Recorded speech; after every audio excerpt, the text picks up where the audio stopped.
નમસ્કાર, India news ગુજરાતના ખાસ કાર્યક્રમ કરંટ અફેર્સમાં હું જયેશ સોની આપ સૌનું સ્વાગત કરું છું। આજે આપણે વાત કરવા જઈ રહ્યા છીએ વરસાદની સિઝન બાદ સૌપ્રથમ વરસાદની જે પહેલો રાઉન્ડ પત્યો છે અને રોગચાળો શરૂ થઈ ચૂક્યો છે, જે શરદી, ખાંસી, તાવ, મેલેરિયા અને કફ જેવી બીમારીઓના જે પેશન્ટો છે એમાં ખૂબ જ ચિંતાજનક રીતે વધારો થઈ રહ્યો છે। અને આ સમસ્યા આ પહેલી વાર નથી સર્જાઈ, પરંતુ દર વર્ષે સર્જાતી હોય છે। પરંતુ આ વખતે આના જે આંકડા છે એ સૌથી વધુ સામે આવ્યા છે। આ વિશે આપણે એક અહેવાલ જોઈ રહીએ અને ત્યારબાદ આપણે સિવિલના સુપ્રિન્ટેન્ડન્ટ સાહેબ સાથે વાત કરીશું। વરસાદની શરૂઆત બાદ સુરતમાં વાયરલ ફીવર, મેલેરિયા સહિતની બીમારીઓમાં વધારો નોંધાયો છે। નવી સિવિલ હોસ્પિટલના સુપ્રિન્ટેન્ડન્ટના જણાવ્યા અનુસાર વરસાદની શરૂઆત થતાં 10% જેટલા કેસોમાં વધારો થયો છે। જૂન 2023માં ઝાડા ઉલટી, શરદી, ખાંસી, કફ અને તાવના મળી કુલ 1461 કેસ નોંધાયા હતા। ગુજરાતમાં ચોમાસાનું વિધિવત રીતે આગમન થઈ ચૂક્યું છે। સુરતમાં પણ હાલ વરસાદી માહોલ જામ્યો છે।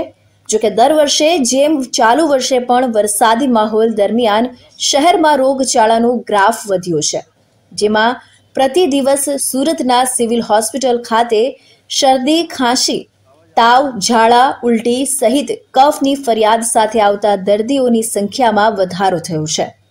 વરસાદની શરૂઆત થતાં જ નવી સિવિલ હોસ્પિટલના મેડિસિન વિભાગમાં છેલ્લા 4 દિવસ દરમિયાન 1723 દર્દીઓ નોંધાયા છે। આ સિવાય વાયરલ ફીવરના 416 કેસો નોંધાયા છે। આ સિવાય મેલેરિયાના 19 કેસ નવી સિવિલ હોસ્પિટલના ચોપડે નોંધાયા છે। સુરત અને આખું ગુજરાતમાં જે વરસાદ થાય છે એના લીધે થોડાક રોગચાળામાં વધારો થયો છે। ઇન જનરલી 10% સુધી એ રોગચાળો વધ્યો છે। આમાં જનરલી ફીવરના કેસીસ વધારે થયા છે અને આમાં ફીવરમાં પણ વાયરલ ફીવર એ વધારે થયા છે અને મલેરિયા, વાયવેક્સ મલેરિયાના વધ્યા છે કેસ। બાકી ગેસ્ટ્રોએન્ટેરાઇટિસના અત્યારે વધ્યા નથી, એ ગ્રેજ્યુઅલી આવશે। એના માટે અમારી પૂર્ણ તૈયારી છે। અમે એક અલાયદો વોર્ડ ખાલી રાખેલું છે। જો એ આવશે તો અમારો પૂરો 40-50 બેડનો એક વોર્ડ છે એ રાખેલું છે। સુરત નવી સિવિલ હોસ્પિટલના સુપ્રિન્ટેન્ડન્ટ ડોક્ટર ગણેશ ગોવેકરે જણાવ્યા અનુસાર હાલ વરસાદી ઋતુ શરૂ થવાના કારણે આ પરિસ્થિતિ ઉદ્ભવી છે, જેમાં સુરતના સિવિલ હોસ્પિટલ ખાતે સૌથી વધુ વાયરલ ફીવરના કેસો પ્રતિ દિવસ વધુ આવી રહ્યા છે। કેસોની સંખ્યામાં વધારો જોવા મળતા નવી સિવિલ હોસ્પિટલ દ્વારા પણ 50 બેડની વ્યવસ્થા સાથેના અલાયદા વોર્ડની વ્યવસ્થા ઊભી કરવામાં આવી છે, જ્યાં જરૂર પડીએ દર્દીઓને દાખલ કરવાની ફરજ પડે તે માટેની પણ સંપૂર્ણ વ્યવસ્થા હાલ કરી લેવામાં આવી છે। મહત્વનું છે કે શહેરમાં વરસાદની હજી તો શરૂઆત છે, જેના કારણે શહેરમાં મચ્છરજન્ય અને પાણીજન્ય રોગચાળો ફાટી નીકળ્યો છે, જેની સામે લોકોએ પણ પૂરતી કાળજી અને તકેદારી રાખવા અંગેની અપીલ તબીબો દ્વારા કરવામાં આવી છે। તો આપણે જોયું કે જે રીતે વાયરલ ફીવર અને એની સાથે સાથે કફ, શરદી, ખાંસી જેવા બીમારીઓની જે પેશન્ટો છે એમાં ખૂબ જ વધારો નોંધાયો છે। ખાસ કરીને વર્ષા ઋતુ શરૂ થતાં આ પ્રકારની સમસ્યાઓમાં વધારો થાય છે। આપણી સાથે ડોક્ટર ગણેશ ગોવેકર જી જોડાઈ રહ્યા છે, જેઓ સિવિલ હોસ્પિટલના સુપ્રિન્ટેન્ડન્ટ છે। આપણે એમની સાથે વાત કરીશું અને આ જે સમસ્યાઓ છે એનાથી બચવાના ઉપાય વિશે પણ એમની પાસે જાણીશું અને હાલ અત્યારે જે પરિસ્થિતિ છે એના વિશે પણ આપણે એમની પાસે જાણીશું। डॉक्टर सर, खूब खूब स्वागत है आपका इंडिया न्यूज में। और सबसे पहले सर ये जानना चाहते हैं कि ये जो समस्या हर साल वैसे तो आती है, बारिश के मौसम में ये समस्या खास करके देखने को मिलती है, क्या क्या इसके अंदर रीजन रहते हैं जिससे कि लोगों में ये 3-4 तरह की ये जो फीवर की जो बीमारी है वो बढ़ती है? नमस्कार साहब। एक्चुअली इसमें जो बढ़ोतरी होती है बारिश के कारण जो मच्छर पैदा होते हैं उनके कारण होती है। फिर पानी जो होता है कॉन्टामिनेटेड वाटर कई जगह आता है, और उस कॉन्टामिनेटेड वाटर के कारण लोग जो ठंडी चीजें खाते हैं और उसमें इन्फेक्शन साथ में आता है, उसके कारण गैस्ट्रोएंटेराइटिस के केसेस और फीवर के केसेस, मलेरिया के केसेस, वायरल फीवर के केसेस में बढ़ोतरी हो जाती है। आज की डेट में इन जनरल 10% केसेस की बढ़ोतरी है।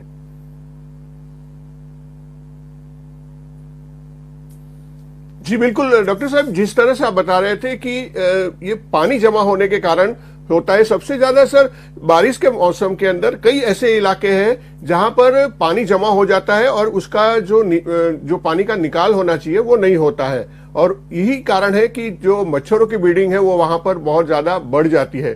तो ऐसे स्थिति में लोगों को क्या प्रिकॉशन लेने चाहिए जिससे कि ये सब बीमारियों से बचा जा सके? इन जनरल जो पानी जो जमा होता है, कई बार हमारे घर में जो पुराने डब्बे डबोले हैं या टायर्स हैं, वहां पे उनके अंदर पानी जमा हो जाता है। कई बार जो एसी के कारण जो पानी इकट्ठा होता है वो जमा हो जाता है, और वो पानी की सफाई करने उस पानी में मच्छर पैदा होते हैं। यदि फ्रेश वाटर है तो उसमें डेंगू के कीटाणु पैदा होते हैं, और यदि पुराना वाटर है तो उसमें मलेरिया के मच्छर पैदा होते हैं, जिनके कारण मलेरिया और डेंगू जैसी बीमारियां फैलती हैं। दूसरी चीज, ये कॉन्टामिनेटेड वाटर यदि पीने में या खाने में आ जाए तो उनके कारण गैस्ट्रोएंटेराइटिस के केसेस भी बढ़ जाते हैं। बाकी टाइफाइड वगैरह भी इसके कारण होता रहता है, जॉइंटिस हो जाता है। जी बिल्कुल बिल्कुल डॉक्टर साहब, इन सब के लिए जो प्रिकॉशन आपको जो लेनी है, जनरली हमें मॉस्किटो नेट यूज करना है, फिर मॉस्किटो जो क्रीम होती है वो यूज करना है। कहीं पे आपके घर में आप ये देख लीजिए, कहीं पे भी वाटर कहीं जमा हो तो पूरी सफाई कर लीजिए, उसके वो जमा वाटर को एकदम से फेंक दीजिए। फिल्टर्ड वाटर यूज कीजिए, और क्लोरिनेटेड वाटर और वाटर बॉईल करके पीने का रखना चाहिए, क्योंकि उसके कारण फिर कीटाणु मर जाएंगे। फिर बाहर जो आप जो खाना खा रहे हैं तो ठंडा खाना कभी मत खाइए, और पैक्ड फूड खाइए, और हीटेड मतलब बॉइल्ड फूड जो है वो खाना चाहिए। घर में कई बार गैस्ट्रोएंटेराइटिस के लिए जो डायरिया के केसेस बढ़ते हैं, उनके लिए घर में ही ORS ओरल रिहाइड्रेशन सॉल्ट जैसे आप यूज कर सकते हो। और यदि आपके पास ORS नहीं है तो घर में ही आप ये ORS तैयार कर सकते हो, जिसके लिए 1 लीटर पानी में आपको 1 चुटकी नमक और 1 चम्मच शुगर डाल के आप ऐसे पानी तैयार करके आप दिन भर उसको पीने के मरीज को पीने के लिए दीजिए, तो जिसके कारण आपके शरीर की वाटर की पूर्ति कंप्लीट हो जाती है, जिसके कारण डिहाइड्रेशन आपका सॉल्व हो जाता है।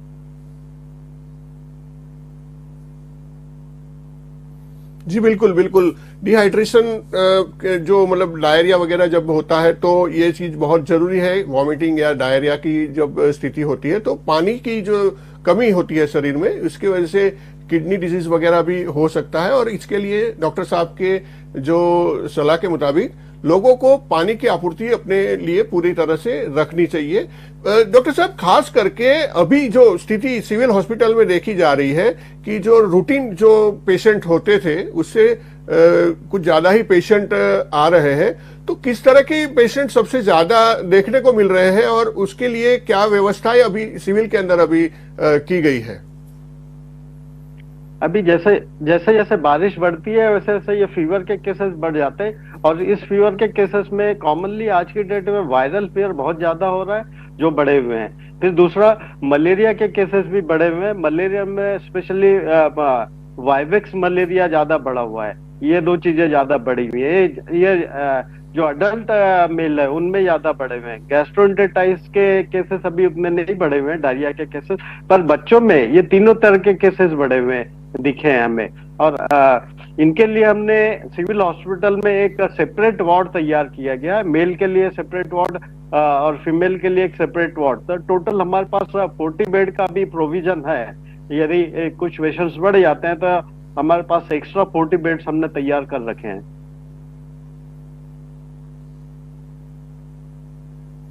जी बिल्कुल, बहुत बढ़िया चीज है। जैसे कि डॉक्टर साहब बता रहे थे, सिविल के अंदर पूरा जो इंतजाम है, इस तरह के जो पेशेंट जिनको इंडोर रख के ट्रीटमेंट करना जरूरी होगा उनके लिए सिविल के अंदर अलग व्यवस्था की गई है। लेकिन डॉक्टर साहब, ये जो केसेस है ये खास करके बारिश के सीजन में, जैसे कि जो ह्यूमिडिटी का जो प्रमाण है, जैसे मॉइस्चर का जो प्रमाण है वो बढ़ जाता है। घरों के अंदर जो सीलन वगैरह भी आती है इस सीजन के दौरान, तो इससे भी इफेक्ट पड़ता है हेल्थ पर, और इससे भी कोई प्रिकॉशन लेने जरूरी होते हैं? इसके का ये घर में जो सीलन आता है उसके कारण भी जो ठंड वंड लगती है उसके कारण भी फीवर के केसेस बढ़ जाते हैं। तो इसके लिए आप अपने आप को प्रोटेक्ट करके रखिए, और गर्म कपड़े हैं तो वो भी यूज कर सकते हो आप।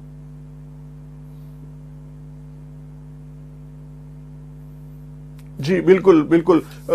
ये एक तरह की जो छोटी छोटी चीजें होती है जो बहुत ज्यादा फायदा कर देती है। लोग इस चीज को समझे और इस तरह की जो प्रिकॉशन है वो ले, ताकि जो घर के अंदर अगर कोई बीमार पड़ सकता है तो वो ना पड़े। मेन चीज डॉक्टर साहब देखी जाती है कि जो स्लम एरिया है या जो जो मतलब जो झुग्गी वाला जो एरिया होता है वहां पर जो लोग रहते हैं उनके अंदर ये जो पेशेंट होते हैं उसकी तादाद ज्यादा होती है। और वो एरिया में खास करके जो लोग रहते हैं वो ये सब चीजों के लिए ध्यान नहीं रखते, और उनका जो रहन सहन होता है वो भी पानी में मतलब आना जाना होता है, इस तरह की चीजें होती है। हमारे यहाँ पर पहले भी देखा गया है कि बारिश की सीजन के बाद ये लेप्टोस्पायरोसिस जैसी बीमारियां भी बढ़ती है। तो ये जो लोग जो लापरवाही बरतते हैं उसके लिए आप क्या कहेंगे, किस तरह से उनको भी प्रोटेक्ट किया जा सकता है?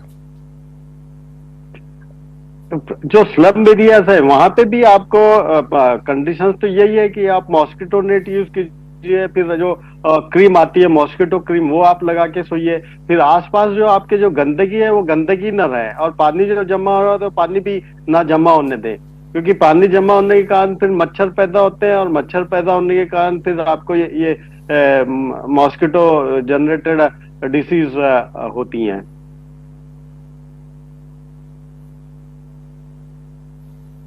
जी बिल्कुल बिल्कुल। तो ये खास करके लोगों को ये भी हिदायत है कि आसपास के जो अपने रहने के इलाके में आसपास गंदगी ना होने दे, पानी जमा ना होने दे, और जो सफाई का अगर ध्यान रखेंगे और थोड़ी बहुत अगर प्रिकॉशन जो लेनी होती है वो लेते रहेंगे तो बीमार कम पड़ेंगे या नहीं पड़ेंगे। नहीं तो ये जो तादाद है वो आने वाले दिनों में और भी ज्यादा बढ़ सकती है। हेल्थ विभाग के द्वारा भी ये कई बार एडवाइस दी जाती है लोगों को, लेकिन लोग इसमें नासमझ होते हैं या समझने की पूरी कोशिश नहीं करते। इसी वजह से ये दिक्कतों का सामना उनको फिर करना पड़ता है। जिस तरह से सफाई करनी है, हेल्थ विभाग के लोग दवाई का छिड़काव करते हैं, पाउडर वगैरह वहां पर डालते हैं, लेकिन लोगों को भी थोड़ा जागरूक होना पड़ेगा, तभी ये बीमारियों से बचा जा सकता है। डॉक्टर साहब, जिस तरह से इसके अंदर सबसे ज्यादा सीरियस जो बीमारी है वो कौन कौन सी है? क्योंकि जहरी मलेरिया हो जाता है, कई लोगों को टाइफाइड हो जाता है, कई लोगों को जॉन्डिस की जो खतरनाक सिचुएशन में होते हैं, कई लोग हॉस्पिटल तक देर से पहुंचते हैं। थोड़ा बहुत अगर बुखार है, कुछ थोड़ी बहुत कमजोरी है तो लोग हॉस्पिटल तक नहीं पहुंचते हैं, दवाई नहीं लेते हैं, जिसकी वजह से उसकी जो बीमारी है वो बढ़ जाती है और वो खतरनाक स्टेज पर पहुंच जाती है। ये ऐसे पेशेंट कितने परसेंट आपके हॉस्पिटल में अभी आ रहे हैं और आने वाले समय में इसकी तादाद कितनी बढ़ सकती है? इसमें अभी इनमें सबसे ज्यादा खतरनाक तो सेरेब्रल मलेरिया है, या जिसको जहरी मलेरिया कहते हैं, तो वो ज्यादा खतरनाक है। उसके कारण काफी केसेस में डेथ हो जाती है, जिसका ब्रेन में मलेरिया हो जाता है उसके कारण। और इसी को अवॉइड करने के लिए आप जैसे आप फीवर वगैरह हो तो आप जल्दी से जल्दी अपने आसपास के जो डॉक्टर्स हैं उनको संपर्क कीजिए। यहाँ वहां से आप मैनेज नहीं हो पा रहे तो हमारे सिविल हॉस्पिटल आप आ सकते हो, वहां पे हम मैनेज कर लेंगे।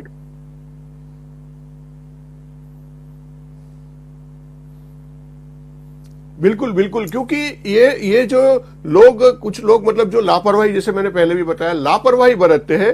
थोड़ी बहुत अगर तकलीफ होती है तो वो सहन कर लेते हैं, दवाई लेने के बजाय वो लोग अपने घरेलू उपचार करना शुरू कर देते हैं, और इसी कारण लेट हो जाता है, बीमारी और ज्यादा बढ़ जाती है। उसके बाद जब केस बिगड़ता है उसके बाद हॉस्पिटल पहुंचते हैं तो ऐसी स्थिति में डॉक्टर्स भी उनको जो सेव करना है वो करने में असमर्थ हो जाते हैं। तो ऐसे लोगों को खास ध्यान देना है कि अगर थोड़ी बहुत भी अगर कमजोरी महसूस हो, बुखार हो, किसी तरह का कोई फीवर हो, तो तुरंत डॉक्टर का संपर्क करें, नजदीकी हेल्थ सेंटर में जाए और जो अपना इलाज है वो खुद करवाए, ताकि डॉक्टर चेक करके पता लगा सके कि आपको क्या तकलीफ है और उसका इलाज कर सके।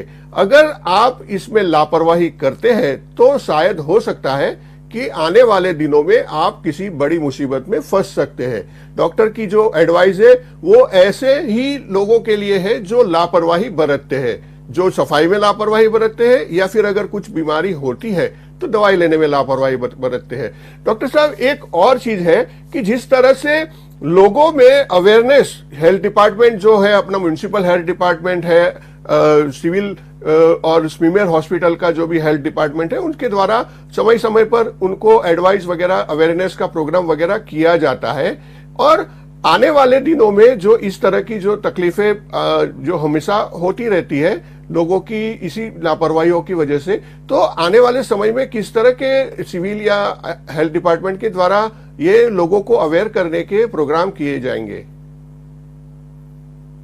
इसमें एसएमसी की तरफ से बार बार क्या है, आसपास वहां पे चेकिंग होता है, जहाँ पे पानी जमा है तो पानी का जमाव निकाला जाता है। फिर एसएमसी की तरफ से पाउडर का छिड़काव किया जाता है। और यदि आपके पास भी यदि ऐसे कुछ हो तो आप कंसर्न एसएमसी को आप इंटीमेट करें, वहां आपके आसपास फिर वो पाउडर का छिड़काव करेंगे। ऐसे जो गंदे पानी का जमावट है या कहीं पे खड्डे खुड्डे हैं तो वो भरवा देंगे ताकि पानी की जमावट ना हो। इस तरह से एसएमसी की तरफ से एक्शन लिया जाता है। और यदि कुछ और भी है तो हमें भी इंटीमेट करें तो हम हमारे पीएसएम डिपार्टमेंट की तरफ से वहां घर घर जाकर उनको एजुकेशन दिया जाता है, उनको सचेत किया जाता है, अवेयर किया जाता है कि इस तरह से आप यहाँ पे रहन सहन के बारे में उनको सचेत किया जाता है।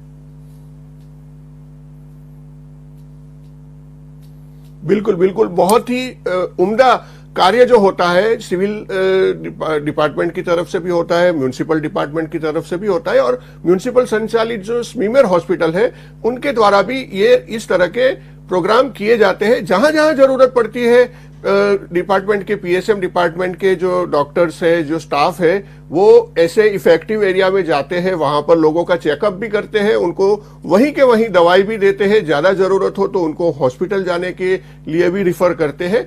तो लोगों की जो चिंता है वो हेल्थ डिपार्टमेंट करता है, लेकिन लोगों को खुद की चिंता भी खुद करनी पड़ेगी ताकि जो समस्या भयंकर स्वरूप धारण कर सकती है वो समय रहते आप उसमें बच सके। डॉक्टर साहब, एक और बात आपसे जाननी थी कि हमेशा ये जो बीमारियों की वजह से पिछले साल के जो आपके पास शायद अगर अप्रोक्सीमेटली अगर डेटा है तो इस बीमारियों के कारण पिछले दिनों में ऐसे कितने लोगों की डेथ हुई है जो लापरवाहियों के कारण, जो हॉस्पिटल में लेट पहुंचने के कारण या बीमारियों को इग्नोर करके जो लोग ये स्थिति में पहुंच जाते हैं कि उनकी फिर इलाज के दौरान मौत हो जाती है। ऐसे कितने परसेंटेज लोग होते हैं, कि कितने लोग होते हैं? क्योंकि लोगों को यह बताना भी जरूरी है कि कितने लोग इस तरह से जो न पहुंचने के, हॉस्पिटल पे टाइम पे न पहुंचने के कारण मौत को गले लगा लेते हैं। इन सब केसेस में सबसे ज्यादा जरूरी है कि जो लोग हैं, जनरल लोग हैं, उनको सचेत रहना चाहिए कि भाई यदि बीमारी बढ़ रही है तो इमीडिएटली डॉक्टर्स को संपर्क करें और ये अपने नजदीकी हेल्थ सेंटर को संपर्क करें। और यदि फिर भी यदि नहीं आते हैं तो हायर सेंटर्स में वो आकर देख सकते हैं। पिछले डाटा को यदि देखा जाए तो इन जनरल हमारे पास 1-8% जैसे लोग होंगे जो जिनकी बीमारी बढ़ने के कारण मौत हुई है, तो वो अवॉइड कर सकते हैं वो सब चीजें। बिल्कुल बिल्कुल, ये 1% भी मतलब बहुत होता है, क्योंकि जो केसेस आते हैं उसकी तादाद इतनी बड़ी होती है कि अगर 1% लोग भी देरी से आते हैं और उसकी डेथ हो जाती है तो ये चिंताजनक होता है। और हॉस्पिटल के प्रशासक के तौर पर भी, हेल्थ डिपार्टमेंट के तौर पर भी ये जो है वो अवॉइड करना चाहिए, क्योंकि ये भी कोई अच्छी बात नहीं है। 1% भी जो नंबर्स ऑफ केस होते हैं वो बहुत ज्यादा हो जाते हैं, और इसी को रोकने के लिए हेल्थ डिपार्टमेंट के द्वारा समय समय पर लोगों को चेतावनी दी जाती है। और जो खुद अपने आसपास के अगर एरिया को क्लीन रखेंगे, थोड़ी बहुत सावधानियां बरतेंगे तो ये सब चीजें अवॉइड की जा सकती है। थोड़ी भी अगर तकलीफ हो तो तुरंत नजदीकी हेल्थ सेंटर में जाए या सिविल हॉस्पिटल में आए, ताकि उनका फ्री में इलाज होगा। ना कोई पैसा खर्च करना है, ना किसी तरह का कोई और खर्च होगा, बस उनको खाली आना है और चेकअप करा के दवाई लेनी है। लेकिन इतना भी अगर खुद नहीं कर पाएंगे तो फिर उसकी जो खामियाजा है वो उनको भुगतना पड़ सकता है। डॉक्टर साहब, ये एक जो बीमारी है जॉन्डिस जैसी या ये लेप्टोस्पायरोसिस जैसी बीमारी, जो कि हमने अक्सर देखा है लैप्टो में तो कि लोग जो इंटीरियर एरिया से ज्यादा इफेक्टिव लोग आते हैं यहाँ पर, और यहाँ आते आते वो लास्ट स्टेज पर पहुंच जाते हैं, क्योंकि वो लोग ये अंधश्रद्धा में विश्वास करते हैं या फिर जो झोलाछाप डॉक्टर होते हैं उनके पास जाके इलाज करवाते हैं और वो अपनी खुद की जान के दुश्मन बन जाते हैं। ऐसे लोगों को क्या आप एडवाइस देंगे अंधश्रद्धा का और ये झोलाछाप डॉक्टरों के इलाज के चलते जो लोगों की स्थिति खराब होती है? लैप्टोस्पायरोसिस के जैसे केसेस हैं वो जनरली जैसे खेडूत में होते हैं। जैसे कि ज्यादा बारिश हो गई है तो खेडूत लोग क्या है कि वो कीचड़ में काम कर रहे होते हैं और वो शूज वगैरह बगैर पहने वो काम कर रहे होते हैं, जिसके कारण लैप्टोस्पायरोसिस जो कीटाणु है पैर के थ्रू शरीर में एंटर होता है और उसके कारण लैप्टोस्पायरोसिस होता है। तो इसलिए जब भी ये काम करे तो एक तो अपने आप को पूरी तरह प्रोटेक्ट करके कवर करके अच्छे लंबे लॉन्ग शूज, रबर के लॉन्ग शूज पहन के काम करें। दूसरा, यदि ऐसे कोई बीमारी होती है तो एक क्वालिफाइड डॉक्टर के पास आप जाइए। आज की डेट में क्वालिफाइड डॉक्टर्स हर जगह हैं और एक अच्छे हॉस्पिटल भी आज की डेट में भी डिस्ट्रिक्ट लेवल पे भी मेडिकल कॉलेज लेवल के सेंटर्स बन गए हैं काफी जगह। सूरत मतलब गुजरात में भी मेडिकल कॉलेजेस हर डिस्ट्रिक्ट में सरकार खोल रही है, तो एक क्वालिफाइड डॉक्टर आपको मिल जाएंगे। तो इसमें कभी लापरवाही ना बरते और जल्द से जल्द अपने नजदीकी सेंटर में आप वो संपर्क करके वहां चले जाएं। यदि आप झोलाछाप डॉक्टर के पास या जंतर मंतर के पास आप जाओगे तो आप मिसगाइड होते रहोगे और आपकी बीमारी अंदर ही अंदर बढ़ती रहेगी, जो कि बाहर कई बार नहीं दिखती है। फिर ज्यादा बढ़ने के बाद वो आउट ऑफ कंट्रोल हो जाती है, नहीं कंट्रोल कर पाएंगे उसको। बिल्कुल बिल्कुल डॉक्टर साहब, यही चीज लोगों को समझनी चाहिए कि अंधश्रद्धा से दूर रहे। ये भगत बुआओं के पास जाने के बजाय अगर कुछ बीमारी है तो सीधे नजदीकी सरकारी डिस्पेंसरी में जाए, हेल्थ सेंटर में जाए या हॉस्पिटल में पहुंचे, ताकि आपका पूरा चेकअप हो सके, आपकी बीमारियों का पता लगाया जा सके। अगर जरूरत पड़ने पर जो रिपोर्ट निकालने होंगे तो रिपोर्ट निकाला जाएगा और पता लगाया जाएगा कि आपको क्या तकलीफ है और उसका इलाज तुरंत के तुरंत हॉस्पिटल के द्वारा या डिस्पेंसरी के द्वारा किया जाएगा। झोलाछाप डॉक्टर से बचे और ये जो भुआ भगत के पास जाके डोरा तावीज करवाने के बजाय डॉक्टर के पास जाना मुनासिब रहेगा और यही सबके लिए एडवाइजेबल भी है और सेफ भी है। ये सारी चीजें डॉक्टर साहब हम सब लोगों को बताते हैं, लेकिन अवेयरनेस पूरी तरह से नहीं आया। लोगों में अवेयरनेस जरूर आया है, अब लोग कम हो गए हैं ऐसी जगहों पर जाने के लिए, कम जरूर हो गए हैं, लेकिन पूरी तरह से काबू नहीं हुआ है इन समस्याओं का। और यही वजह है कि कई लोग हर साल ऐसी छोटी मोटी बीमारियों के चलते मौत को गले लगा लेते हैं। डॉक्टर साहब, ये आखिरी सवाल आपसे कि जिस तरह से जो गुजरात हेल्थ डिपार्टमेंट से लेकर के सेंट्रल हेल्थ डिपार्टमेंट से बहुत तरह की जो एडवाइस है, बहुत तरह के जो प्रोग्राम है जिसके तहत लोगों को छोटी से बड़ी बीमारियों तक, जैसे माँ कार्ड है, आयुष्मान कार्ड है, इस तरह की बड़ी बीमारियों तक का जो मुफ्त लाभ मिलता है, और इस तरह की लाभ लेने के लिए भी लोग आगे चलकर नहीं आते हैं। तो ऐसे जो योजनाएं हैं सरकार की, सेंट्रल गवर्नमेंट की, स्टेट गवर्नमेंट की योजनाएं हैं, वो किस तरह की योजनाएं हैं जिसका लाभ लोग उठा सकते हैं, जो अगर कहीं ऐसी कोई तकलीफ हो कि प्राइवेट में भी अगर उनको इमीडिएटली ट्रीटमेंट के लिए दाखिल होना हो प्राइवेट हॉस्पिटल में, तो किस तरह की योजनाओं का लाभ लोगों को मिल सकता है? आज की डेट में पीएमजेवाई कार्ड है या जो माँ कार्ड है, उसके तहत सरकार ने अभी उसका बढ़ा दिया गया। पहले 5 लाख तक का जो ट्रीटमेंट था वो फ्री ऑफ कॉस्ट होता था, अभी 10 लाख तक का बढ़ा दिया है सरकार ने। तो जो भी 10 लाख के कॉस्ट में तो ज्यादातर बीमारियां सब कवर हो जाती हैं।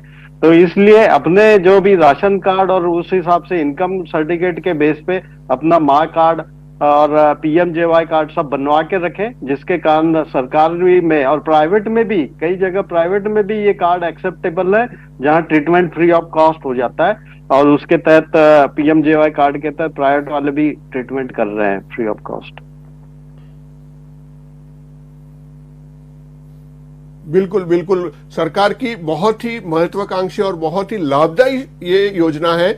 आने वाली 11 तारीख से गुजरात सरकार जो 5 लाख की अवधि लिमिट है जो उसको 10 लाख तक कर रही है, बढ़ा रही है। ये खुद मुख्यमंत्री भूपेंद्र पटेल ने ही ये घोषणा कर दी है और ये लोग इसका पूरा लाभ लोग उठा सकते हैं। अगर सरकारी अस्पताल तक आना मुश्किल हो तो आप अपने नजदीकी जो प्राइवेट हॉस्पिटल है वहां जाकर भी अपना इलाज करवा सकते हैं। बड़े से बड़ा ऑपरेशन भी, जैसे डॉक्टर साहब बता रहे थे, बड़े से बड़ा ऑपरेशन अगर करने की जरूरत आती है तो वो फ्री में हो सकता है। लोग लापरवाही ना बरते और अपनी जान की खुद चिंता करें, यही आज की डेट में जरूरी हो गया है। डॉक्टर साहब, ये जो योजना है उसका लाभान्वित वर्ग कितने % होता है, कितने लोग इसका लाभ लेते हैं? सरकारी अस्पताल में भी लोग आते हैं और प्राइवेट में भी लोग जाते हैं, कितने लोगों को आज ये लाभ मिल रहा है? कुछ आपके पास डेटा हो तो इसका।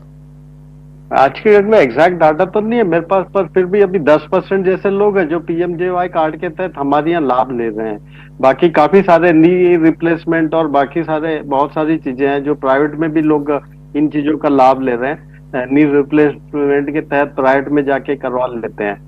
तो 10% जैसे लोग हैं जो कि इस कार्ड का लाभ ले रहे हैं।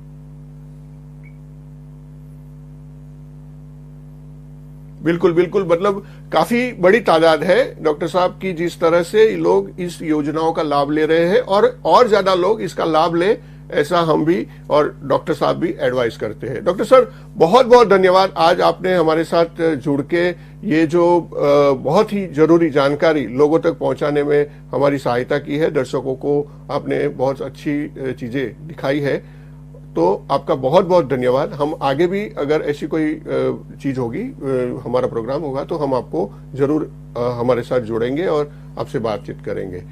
तो ये थे डॉक्टर गणेश गोवेकर जी, जो सुपरिटेंडेंट है सूरत सिविल हॉस्पिटल के, जो हमें बता रहे थे किस तरह की अवेयरनेस लोगों में होनी चाहिए। अपने आसपास की जो जगह है उसको साफ रखें। लोग अगर थोड़ी बहुत भी बीमारी से ग्रसित है तो लोग तुरंत ही डॉक्टर का संपर्क करें, और झोला छाप डॉक्टर हो या जो बुआ भगत के पास जाने के बजाय लोग जरूरी ट्रीटमेंट डॉक्टरों से मिलकर करें तो जान बचाई जा सकती है। नहीं तो ये मौसम जानलेवा है और इसमें आपके जान को पूरी तरह से खतरा हो सकता है अगर आप लापरवाही बरतेंगे तो आज हमारे कार्यक्रम में हम यहीं पर समाप्त करना जा रहे हैं। कल हम दूसरे विषय के साथ फिर से मिलेंगे, तब तक के लिए हमें अनुमति दीजिए। नमस्ते।